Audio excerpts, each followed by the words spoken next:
ان شاء الله هنعمل مع بعض الحلاوه والجمال اللي شايفينه ده. هنعمل معاكم بسكوت اقتصادي جدا جدا بدون سمنه وبدون زبده وبدون لبن او بدون حليب، بطريقه سهله وبسيطه ان شاء الله.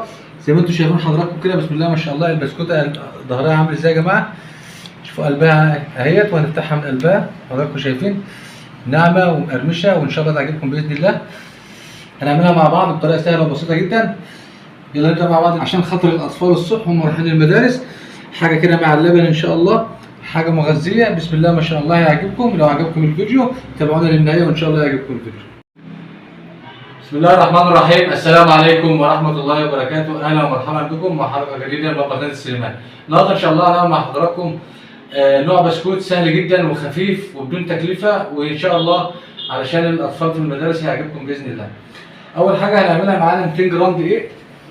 معايا 200 جرام دقيق، معايا بيضه عليها شويه فانيليا زي ما حضراتكم شايفينهم اهو، معايا 100 جرام زيت، ومعايا 100 جرام سكر بودر، ومعايا 5 جرام بيكنج باودر.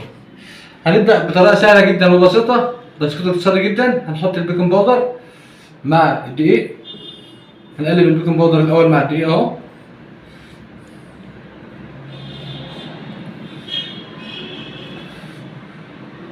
وبعد كده هننزل عليه بسكر البودر. طبعا نوع بس مكلف. هنقلب السكر مع الدقيق كويس زي ما حضراتكم شايفين اهو.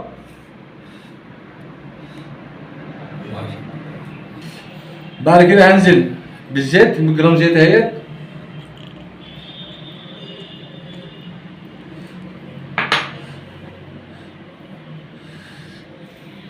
طبعا حضراتكم لو عايزينه ناعم قوي هندعك العجينه جامد، لو عايزينه مش ناعم قوي هنقلب تقليب بسيط مع بعض.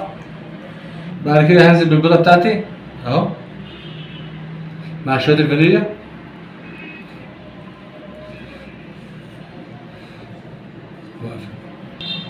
بعد كده هنبدا نقلب بايدينا.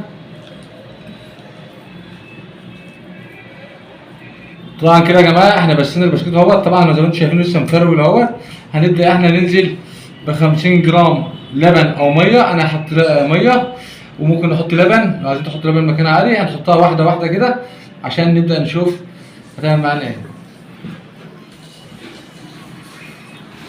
هنحط 50 جرام، احنا وزنين الميه 50 مللي او 50 جرام، نحطهم سنه بسنه حسب ما العجين يحتاج ونحط. هي ممكن ياخد معلقتين 3 بس، يعني مش هاخد كتير. طبعا زي ما حضراتكم شايفين العجينه اهي خدت بالظبط حوالي 30 مللي ميه او لبن زي ما انتوا عايزين تحطهم اهي.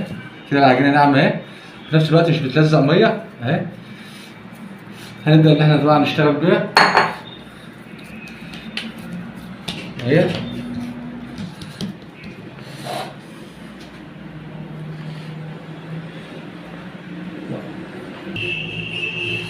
هنبدا ان احنا نقطعها. طبعا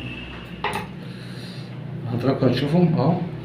هنبدا ان احنا ندورها زي كده، هنعملها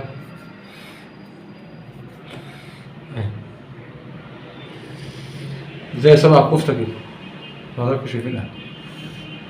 هنبدا ان احنا نرص في الصينيه بتاعتنا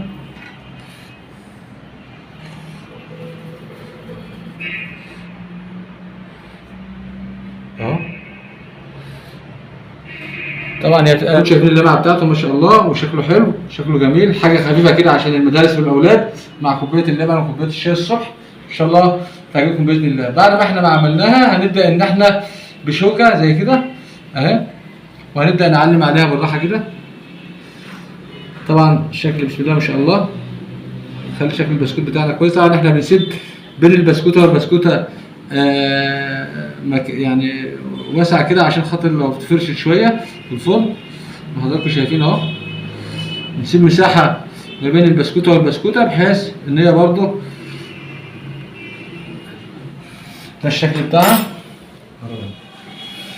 زي ما حضراتكم شايفين الشكل بتاعها بعد ما عملناها بالشوكه بسم الله ما شاء الله، شكلها جميل جدا. ان شاء الله هندخلها الفرن طبعا ساخن على درجه حراره 170 او 180، ندخلها حوالي من ربع ساعه او ثلث ساعه ان شاء الله احنا مع بعض، ونرجع لكم بعد الفرن ان شاء الله. حضراتكم بعد ما طلع من الفرن، بعد ما خدنا نص ساعه في الفرن زي ما انتم شايفين بسم الله ما شاء الله البسكوته عامله ازاي، هشه وناعمه اهي. شايفين الصورة بتاعها عامل ازاي يا جماعة؟ اهي ارضيتها ما شاء الله اهي، بسكوتة بسم الله ما شاء الله. نفتحها برضه معاكم اهوت اهي، قلبها ناعم من جوه ومستوي مفرول اهو، نعمل ازاي؟ فرولة وبسكوتة بسم الله ما شاء الله ناعمة، وحاجة يعني صراحة خفيفة وسريعة، وإن شاء الله تعجبكم بإذن الله. لو عجبكم الفيديو متنسوش من اللايك والشير الجميل بتاعكم. شكرا لكم والسلام عليكم ورحمة الله وبركاته.